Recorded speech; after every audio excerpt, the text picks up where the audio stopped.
Ressource naturelle devenue l'une des armes géopolitiques les plus puissantes, le gaz naturel a su s'imposer comme un des leviers les plus importants du secteur de l'énergie pour le Forum des pays exportateurs de gaz, à 2 jours d'un sommet que les experts qualifient de décisif, où ils se rendent en conclave à Alger pour se concerter sur une feuille de route commune en matière de gestion de l'énergie bleue en amont et en aval de sa production.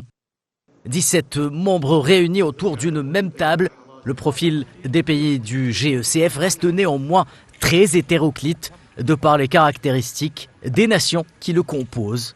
Si l'on retrouve au sein de ce conglomérat des pays faisant partie du quota mondial du gaz naturel en termes de volume, comme l'Algérie, le Nigeria, le Qatar ou encore la Russie, première réserve mondiale de gaz, des pays comme l'Iran et le Venezuela qui sont sous embargo pourraient aussi émerger comme 2 futurs gros fournisseurs de l'énergie bleue. Aux côtés de pays observateurs comme l'Irak, la Malaisie, l'Azerbaïdjan. Des nations membres à part entière comme l'Égypte, Trinité, Tobago et la Guinée équatoriale tentent à travers leur appartenance à ce forum de se faire une place de choix sur l'échiquier international du gaz. Le GECF peut se targuer aujourd'hui de compter parmi ses membres les 3 premières réserves mondiales prouvées de gaz, à savoir la Russie avec 24% du total, l'Iran avec près de 17% et le Qatar avec plus de 12%. En 2022, 5 pays du GECF figuraient au classement des 12 plus gros producteurs mondiaux de gaz,